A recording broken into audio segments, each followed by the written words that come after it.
What is up, everyone? I'm Skratch. Welcome to the channel and welcome to another Raid Digest. Hope you guys are having an amazing Friday.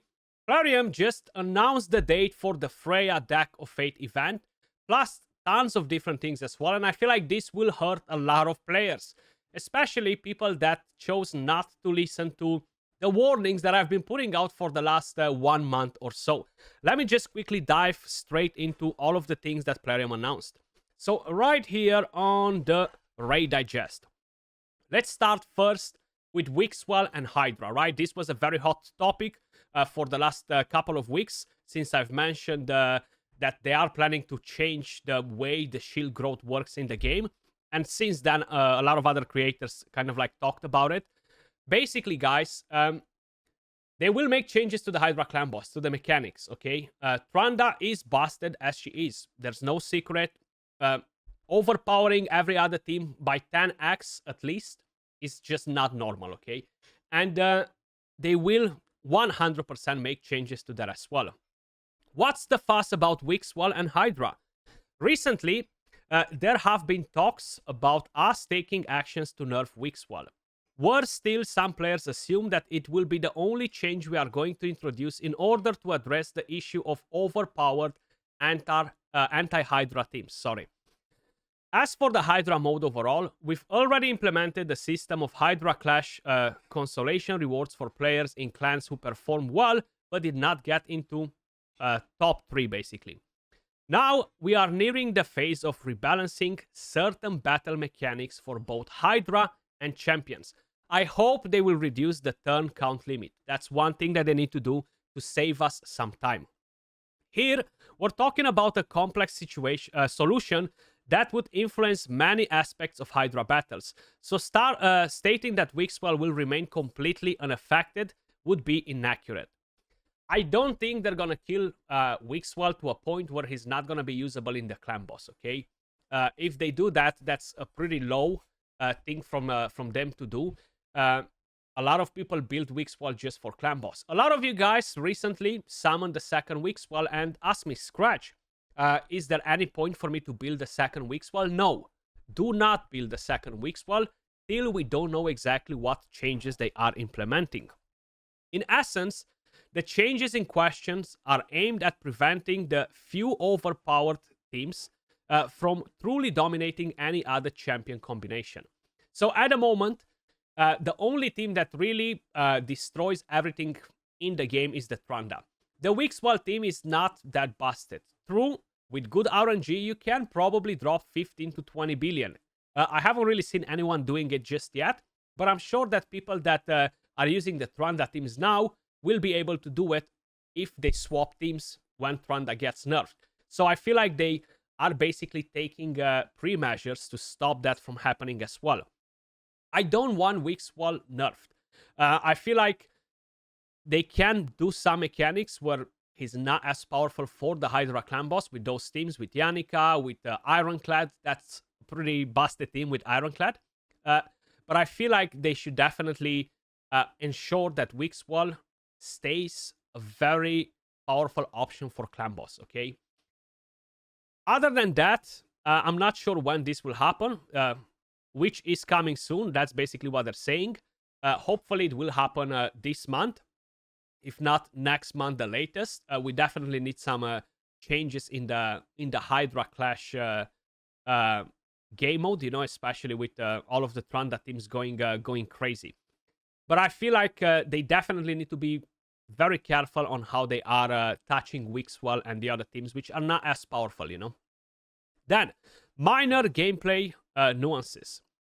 Arman's Nemesis. And we're talking about the new champion that is an Arman's counter. Now, when I made that video, I've had a few people with very high IQ saying that that's a clickbait because that champion does not counter Arman's. He just doesn't do it. He does it, man. He's gonna instantly take a turn after when Arman's uses the A2. Every champion will have counters. Now, when you're doing live arena, you're gonna have the full control of what skills you're using. So you don't need to open with the A2 on Arman's, so that champion can counter him. You can open with the A3 and polymorph somebody, right? But that champion will instantly take a turn straight after Arman's is using the A2, which makes him a very powerful counter for classic arena. So they're kind of like explaining how it works. Some of you have been asking how the new Sylvan Watcher, Chaolite, the Ash Arrow's passive skill, Corrupted Sentinel, interacts with Armanz's A2. The answer is, his passive will kick in just after his turn meter has been effected, securing him from the incoming stun debuff and granting an extra turn. Armans should better beware. So that's exactly how it works. Now the next thing, guys. The Freya Deck of Fate event has been announced. And as I mentioned, I've gave you guys tons and tons of warnings related to this topic. Save your freaking soulstones, because there is a 95% chance for this Deck of Fate to require us to open soulstones. So there you go.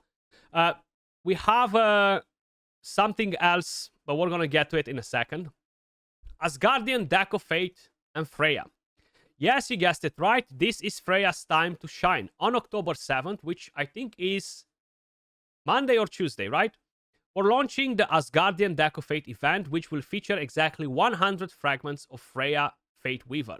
You will be able to earn points for this event by summoning souls from soulstones and upgrading champions. But don't rush to summon the champion on the very first day, because the clan versus clan tournament will start after. So as I mentioned, guys, very important to keep this in mind as well. You will require soulstones. The good thing is that you can do a full champion training tournament fiasco, which will take you pretty much all of your resources to get a champion. So you have that option for low spenders, free-to-play players, to get a champion without opening tons of soulstones, right? Personally, I saved my soulstones. Yes, I'm always opening the small ones because I need some dopamine as well. But I saved 11 medium and 10 big ones. Now, I already opened 2 big ones just when I felt like I was lucky, even though I wasn't, and a couple of medium ones. But this will give me a good amount of points in the deck of Fate, you know. So I'm pretty set with it. I have shards saved up, which seems like I won't have to use. Let's open this primal, get my freaking nice Orgalatir in my dreams. Okay, not what we expected. So I'm gonna be safe. But a lot of you guys that haven't saved the soulstones might be in a bit of a situation. So split souls. Please remember that split souls awaken your champions one level at a time in a consequent order from a lower to a higher number of stats. I'm not sure why they're putting this here. The thing is, we've noticed that some players were confused by this mechanic and apparently saw no way of applying higher rank Loki split soul. Okay, gotcha. That's why you're putting it in here. I was curious, like, why do you need to explain that, you know? Bugs and fixes. Unfortunately, a couple of UI bugs endured the update 9.3, so we're preparing their fixes in future updates. The red dot for the siege, which is annoying, and the clan chat switches to the global chat at the end of a battle. Okay, so that's another thing. Clan tournament and personal rewards. Okay, so no personal rewards involved this time. I was gonna say, like, are we gonna have PR back to back? Didn't we just had one of them before? So that's pretty much everything for this raid digest, guys. Yeah, the deck of Fate for Freya is finally here. I'm glad that they announced it prior to the event. Most likely we're gonna have a 2x on Soulstones. I hope so.